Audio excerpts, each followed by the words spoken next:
Comment créer sa startup? Peut-être que toi aussi tu souhaites créer ta startup cette année. Je vais dans cette vidéo te donner un plan d'action concret et les différentes étapes pour créer ta startup à succès. Les startups ont souvent des objectifs ambitieux et cherchent à perturber les codes existants ou à créer de nouveaux marchés.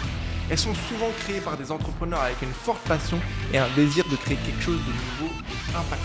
Tu trouveras à la suite de cette vidéo le plan d'action concret pour créer ta startup à succès. Étape numéro 1, trouver une idée. Peut-être que la première chose qui te vient en tête quand j'évoque la création d'une startup, c'est de trouver la bonne idée. En fait, c'est pas vraiment ça. Une idée ne vaut rien en tant que telle et seule son exécution compte. Bien sûr, avoir une bonne idée et une bonne exécution est l'idéal. Mais généralement, cela ne se passe pas du premier coup. Mieux vaut partir d'une idée moyenne, exécuter vite et de savoir changer d'idée en cours de route par rapport à ce que tu as appris sur le terrain. Pour trouver une bonne idée, je te conseille 2 méthodes. Soit tu identifies les besoins non satisfaits et les problèmes que les consommateurs ou les entreprises rencontrent sur un marché donné. Pour ça, tu peux faire des recherches sur les tendances du marché et les nouvelles technologies qui émergent. Soit tu identifies tes compétences et tes intérêts. Cela peut te donner une idée de la direction à prendre pour ta startup. Si tu es passionné par la technologie, par exemple, tu peux envisager de créer une startup qui utilise l'IA ou la blockchain pour résoudre un problème spécifique. Étape numéro 2, identifier la problématique à résoudre. Avant de commencer à créer ta startup, il est important de comprendre les problématiques que ta startup va résoudre ou de comprendre les besoins et les désirs des utilisateurs. Tu peux sur un marché existant interroger des utilisateurs potentiels ou effectuer des sondages pour comprendre les problèmes qu'ils rencontrent et les solutions qu'ils recherchent. Tu dois ensuite imaginer un produit ou un service qui pourra répondre aux besoins identifiés. Pose-toi des questions telles que comment puis-je améliorer cette expérience ou comment puis-je rendre ce processus plus efficace. Aussi, point important à noter, il vaut mieux être moyen dans un marché en croissance que être excellent dans un marché saturé. La petite astuce que je pourrais te donner pour étudier la concurrence, c'est d'utiliser des logiciels SEO comme SEMrush qui arrive à détecter des tendances de marché et peut te donner un aperçu de la compétition. Étape numéro 3, la vente est le moteur de tout business. Contrairement à plein de personnes, je ne pense pas vraiment que demander conseil à tes amis, famille ou même des entrepreneurs est réellement utile. Je pense que la plupart des gens souhaitent être bienveillants et donc diront que dans tous les cas, ton idée est bien ou alors chercheront au contraire à te dissuader parce que la création d'une startup est risquée. Si tu souhaites savoir si ton idée est réellement bonne, l'idée est d'avoir au minimum de réelles intentions d'achat. C'est l'achat qui est la preuve définitive que ton idée marche. Pour avoir des ventes avant même de commercialiser ton produit ou ton service, toute l'idée est de réaliser ce qu'on appelle un MVP. Étape numéro 4, créer un MVP. Un MVP ou Minimum Viable Product est un prototype qui contient les fonctionnalités de base nécessaires pour valider une idée de startup et recueillir des commentaires auprès des utilisateurs. Tout l'objectif est d'avoir un aperçu de ton produit final à travers une fonctionnalité ou une partie du service tout en ayant des coûts de développement du prototype faibles. Ne cherche pas à inclure toutes les fonctionnalités possibles dès le départ, mais concentre-toi sur les fonctionnalités essentielles pour valider ton concept et réduire les coûts de développement. Le MVP est parfaitement adapté au logiciel ou à des produits physiques peu coûteux. Si tu dois réaliser un produit cher, peut-être que l'étape intermédiaire est de réaliser un aperçu du produit et de chercher à le vendre avant même de réaliser un réel premier produit. N'oublie pas que seul l'achat de ton client cible permet de valider ton idée de base. En utilisant les commentaires de tes premiers utilisateurs ou premiers clients, affine ce MVP pour améliorer ton produit ou service. Étape numéro 5, trouver des financements ou reste bootstrap. Startup rime souvent avec levée de fonds, mais pas toujours. En fait, il y a vraiment une croyance populaire qui pense qu'une startup est une entreprise qui lève des fonds.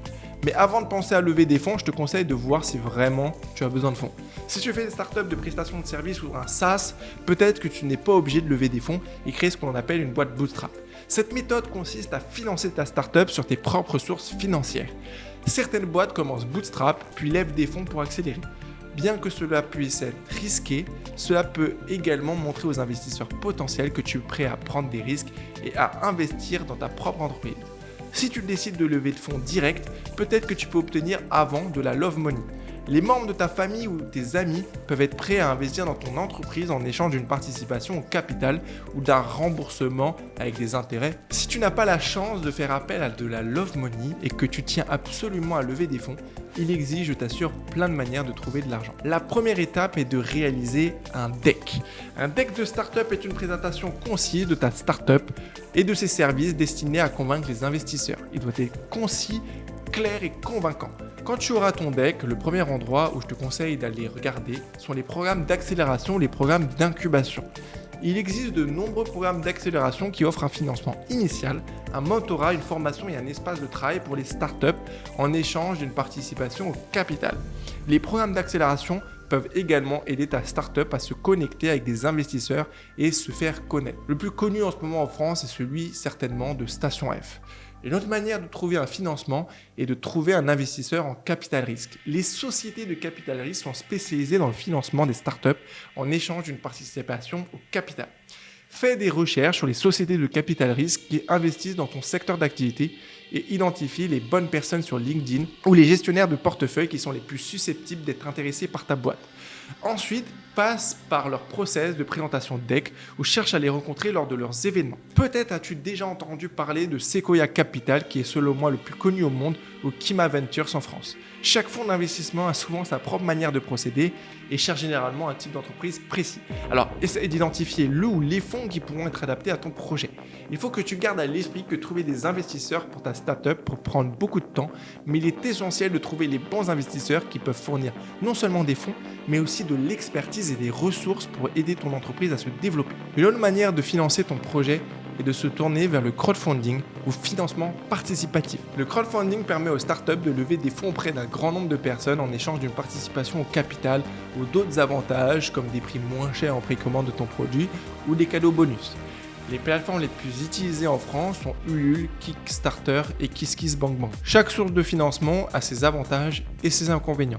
Il est important de bien comprendre les conditions de chaque offre de financement avant de prendre une décision. Aussi, un dernier conseil sur cette étape est d'aller aussi voir les aides de la BPI. Ils peuvent certainement te proposer du financement sous forme de dette ou aide à l'innovation. Étape numéro 6, sois entouré.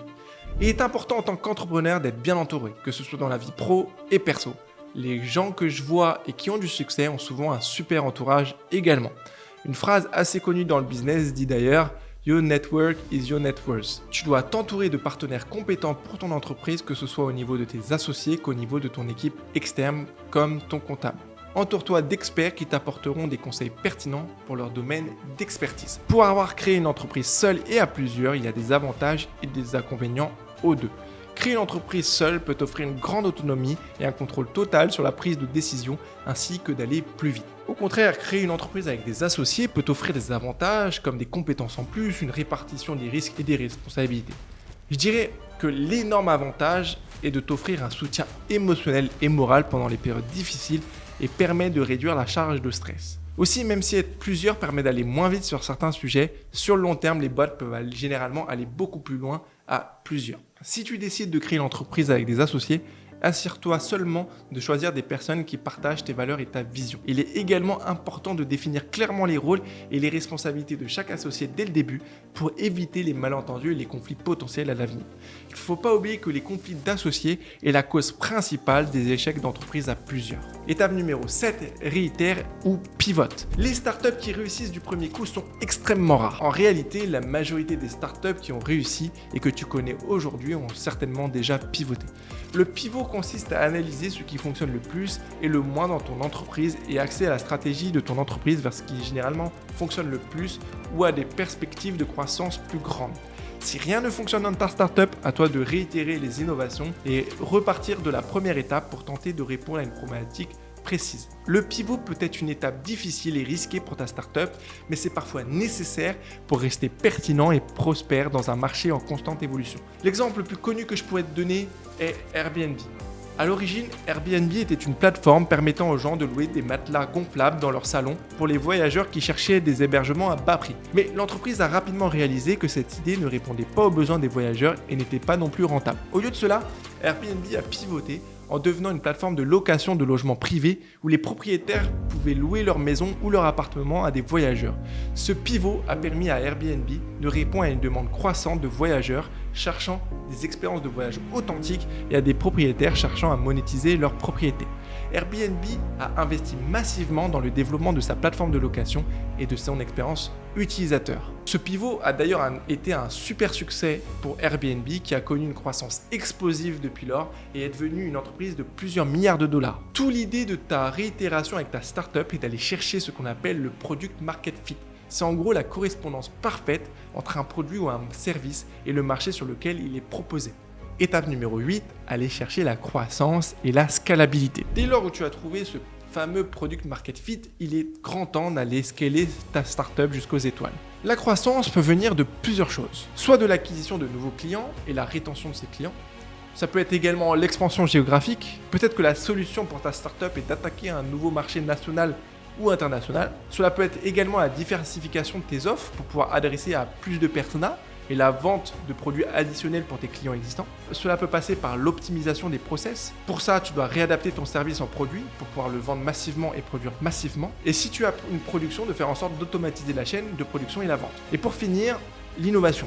L'innovation est une source importante de croissance pour les startups qui sont en mesure de développer de nouveaux produits, services ou technologies disruptives qui répondent aux besoins du marché. Bien sûr, il existe aussi d'autres moyens de faire grandir ta startup, mais voici en gros les principales sources de croissance possibles.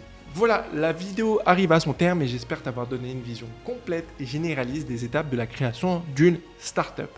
Je serais ravi de suivre ton évolution avec ta boîte, alors n'hésite pas à m'envoyer une invitation sur LinkedIn sur mon compte Tegatelier. Aussi, si tu es intéressé sur comment réussir en France, j'ai tourné une vidéo à ce sujet sur ma chaîne YouTube.